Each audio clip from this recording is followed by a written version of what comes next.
வேக வைக்கக்கூடாது. ஓரளவுக்கு வந்தா போதும். ரொம்பலாம் வேக வைக்கணும் இல்லை. இந்த மாதிரி இருந்தா போதும். ரொம்ப பிசு பிசுப்பா இருந்துச்சுன்னா குழம்பு வந்து நல்லா இருக்காது. இப்போ தக்காளி வெங்காயம் எல்லாமே நல்லா குலைவா வதங்கியாச்சு. இப்போ நம்ம இதில் வந்து வேக வச்சுக்கூடிய பருப்பை வந்து சேர்த்துடலாம்.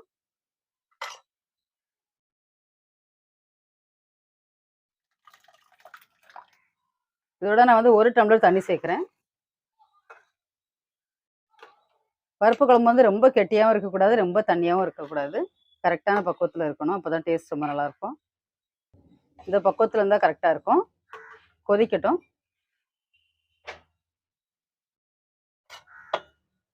நான் ஏற்கனவே கொஞ்சம் உப்பு போட்டிருந்தேன். இன்னும் கொஞ்சமாக உப்பு சேர்த்துக்கலாம்.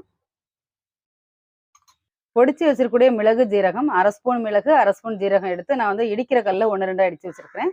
இப்படி இடிச்சு சேர்த்தீங்கன்னா ரொம்ப வாசமா இருக்கும். கொதிக்கட்டும் இந்த குழம்பு.